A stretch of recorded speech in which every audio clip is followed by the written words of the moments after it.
So we have the start of our navigation menu, but let's continue styling it a little bit more, make it look a little bit more like the sort of navigation menu we see or expect to see on web pages. So back to my style sheet. What I'm going to do is I'm going to style a few more elements. So first of all, we know we're going to style a nav menu, and it's going to be li, and what I'm going to do is I'm going to style the a link, and what I'm also going to style is the nav menu, the list element a visited. So this is to style the href link and the visited. So whenever you see a link, i.e. the what our menu is at the moment, and the visited, is going to be both styled according to this. And also note that I'm actually using a comma here.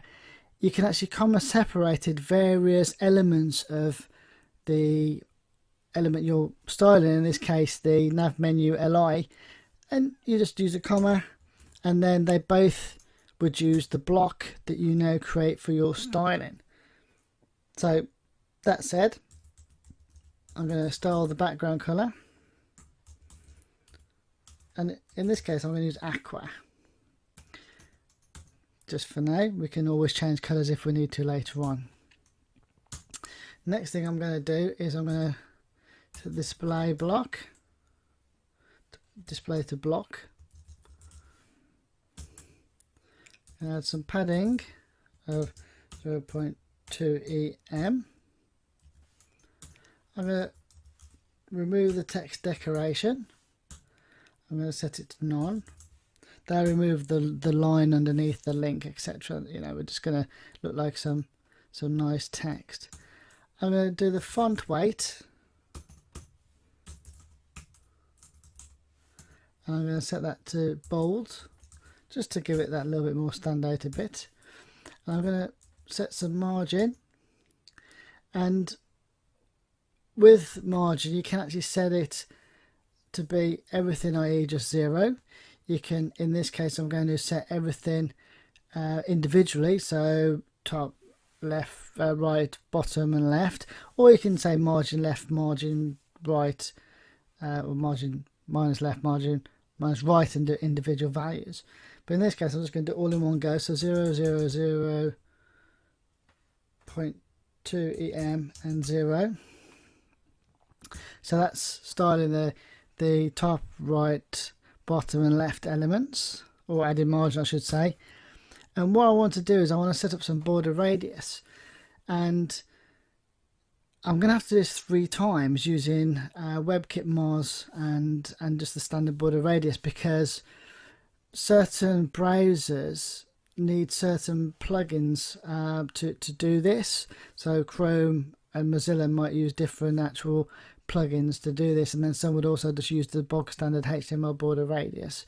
So in the case of this sort of styling, and this is not just the only one, you have to do this a number of times, 3 times, using the different WebKits. So the first one is WebKit border radius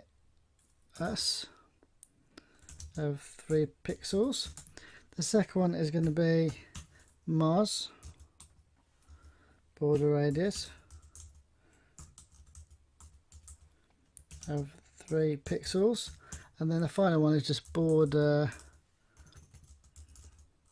radius of 3 pixels. So we've got the 3 different ways of doing that. They're all the same, it's just that depending on the browser, some may have to use this WebKit, some may have to use this WebKit, and some browsers will just use the standard HTML5 border radius. It just covers all batches, you know. And the last thing I want to do is I want to actually add some shadow to my boxes to give it like a 3D look. So I'm going to go box shadow. Okay, and then what I'm going to do is I'm going to go 3 pixels, 3 pixels, 3 pixels, 3 pixels, to give them 3 pixels again, left, right, etc. And then what I'm going to do is I'm actually also going to add a color for that, and I'm going to use RGBA, and this is going to be the color of our shadow.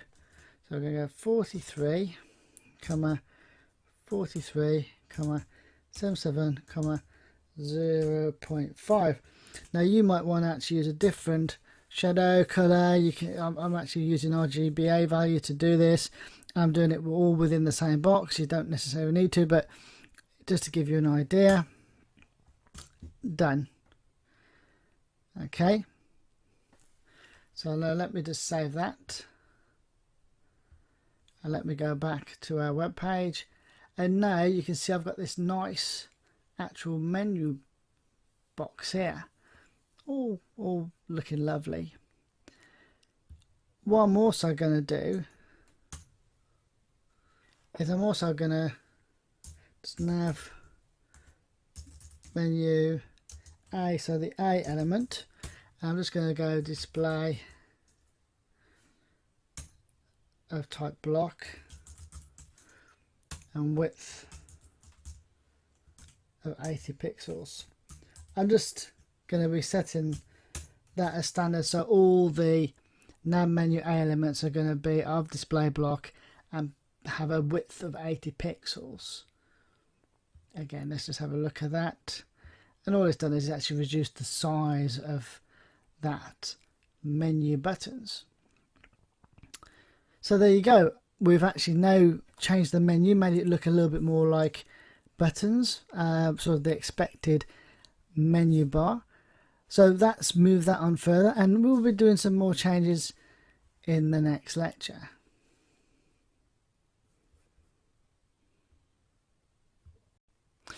Okay, so let's just take a moment and do a little bit more additions to the web page as opposed to doing the CSS.